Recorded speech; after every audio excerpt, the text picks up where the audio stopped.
and welcome to Doubts Welcome, a ministry dedicated to answering your doubts, questions, and concerns about the Bible, God, and Christianity. Today we're continuing our Bible study series on the Gospel according to John, and as you can see here on the screen, we are talking about John chapter 1, verses 6 through 8, which talk about a witness for the light. Now, the light is something that we talked about in our previous video. If you haven't watched that yet, I would highly recommend doing so, not necessarily before this one, but after it, as well as the videos before it, because a major principle in biblical interpretation is that context is king. So you never want to take a verse out of its context and make it mean something that it doesn't, or at least have the vast potential of doing so. With all that in mind, let's go ahead and jump into our text. There was a man named John who was sent from God. He came as a witness to testify about the light, so that all might believe through him. He was not the light, but he came to testify about the light. So what's going on in verse 6 here? There was a man named John. John who? In an earlier video, namely the one where I introduced you to the Gospel according to John, I talked about how when there's multiple people with the same name, they will use something to differentiate between those people. In the other Gospels, it always says John the Baptist. In this Gospel, it doesn't always say John the Baptist. But based off of the next few verses that we're going to be talking about, we can tell that this is John the Baptist because he's a witness to Christ as the Messiah. And this is something that I also used in the introductory video as support for why I believe the Apostle John is the one who wrote this gospel. The Apostle John, if you were mentioned by name in here, would have been differentiated either by being called John the son of Zebedee or John the brother of James or something along those lines. Now, I'll be talking more about John the Baptist in a later video, specifically when we get over to Luke, because Luke gives us information about the birth of John. But for right now, I do want to say that John the Baptist and Jesus are related somehow. We're not positive how Mary, the mother of Jesus, and Elizabeth, the mother of John, are labeled as relatives in the New Testament. The King James translates that Greek word as cousin instead of relative, so I'm sure some of you out there who either read the King James or another version that might do that as well might be saying, well, they're cousins, so therefore John and Jesus are third cousins, or however that works out. But in actuality, that Greek word does just mean relative and can be used of various relationships, so we're not sure how they're related. But we do know that Mary and Elizabeth are blood relatives, because that's what that word means. I'll go more into John the Baptist and his family when we get to Luke. As for the rest of verse 6 here, it says that John was sent from God. So what does that mean? Well, it means that he was a prophet.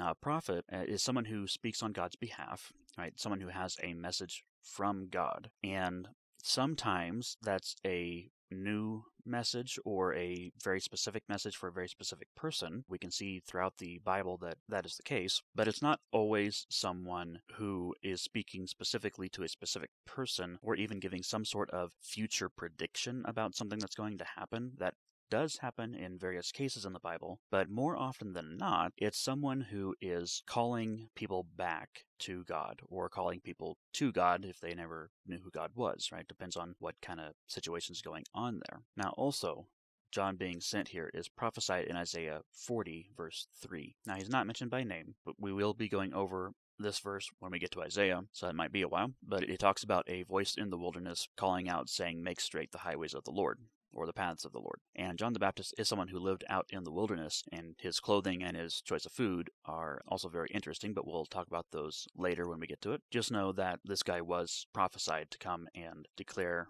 the Messiah was coming, which is what he does, as we can see in the next verse. He came as a witness to testify about the light. Now, he did this in a couple of different ways. Firstly, he says the kingdom of heaven has come near. As we can see, that's in Matthew 3:2. We'll talk more about that when we get to Matthew. But here he's proclaiming to the people, get baptized for the remission of sins, for the kingdom of heaven is near, or has come near. The second way he does this is later in John, chapter 1, verse 29, where he looks at Jesus, points at him, and says, "Here is the Lamb of God who takes away the sin of the world." And again, we'll talk more about that when we get to John 1:29. But those are two ways that he testifies about the light. The last part of this verse, so that all might believe through him. The him could refer to either John the Baptist or the light. And part of me wants to say it makes more sense that the hymn is talking about John, because John is witnessing about the light, but also it could be referring to the light itself, because people are supposed to believe in him for salvation. It could be both and. John, the gospel writer, is not averse to using things in a sense of both and it's something that's interesting to think about.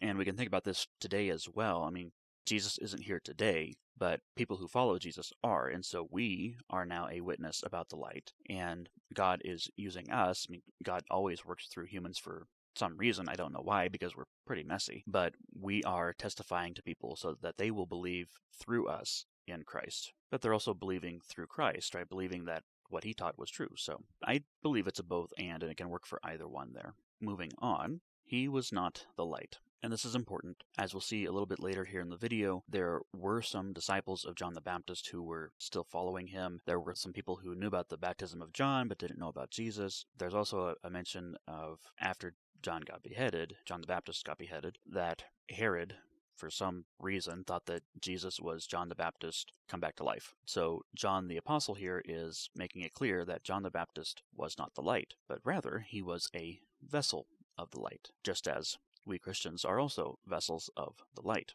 A little bit later on, John the Baptist is called a lamp, so that reinforces here the vessel of light image. This also kind of harkens back to Genesis, where God creates the light and then he creates the vessels of the light. That is the or and the meor in Hebrew, or the light and the sun, moon, and stars in English. And it's in Acts 19 that we see the disciples that are still following John, so it's possible that there was a sect of Judaism that liked John's message and was following him without paying much attention to Christ until later on. And those are the ones who would have known about John's baptism, but not Jesus's. Even though John did point to Jesus as the Messiah and had some of his disciples go and follow him too. So now the rest of verse 8 here just reiterates that he came to testify about the light. Saying he's not the light, he's testifying about it. I mentioned that there were some disciples who were still following John, and that kind of brings up the question, why still follow John the Baptist? Well, he was the first prophetic voice in over 400 years. The book of Malachi in the Old Testament was written approximately 430 BC, and John the Baptist here didn't start his ministry until, according to Luke, it was the 15th year of Tiberius Caesar, which would have been 27 to 30 AD. A lot of scholars believe that Jesus started his ministry around that same time. So because he was the first prophetic voice in over 400 years, that's a pretty big deal. And the Jewish people knew that God wasn't speaking to them anymore. I'm not sure how they knew, but they knew. There are several books within that 400-year period that were written. Some of them have made their way into the Catholic Bible, as well as some other Bibles, I believe. The Protestants don't hold those books as inspired. A few of them are good history, and I would say are edifying and worth reading and learning about. 1st and 2nd Maccabees, for example, are good historical narratives about what happened during that time, but I don't believe they're inspired. I don't believe that we would get anything theological or anything teaching us a Christian lifestyle from those books. At least not that we wouldn't also get from the books we have. So just to reiterate, being the first prophetic voice in over 400 years, pretty big deal. Secondly, he was very charismatic. Now, not in the sense of charismatic Pentecostalism, where they're speaking in tongues and holding snakes and things that we will inevitably talk about, I'm sure, when somebody emails me a question about that, which,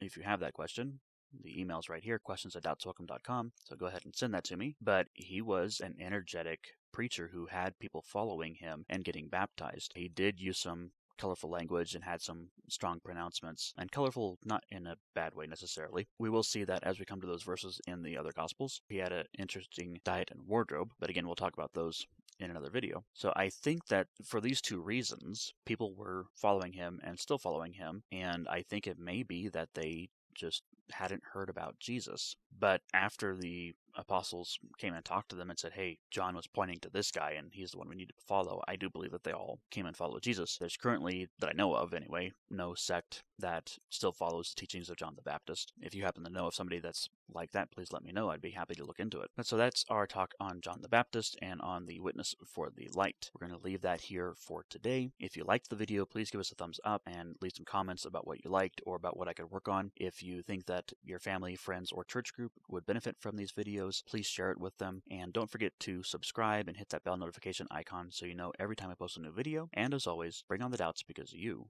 are always welcomed.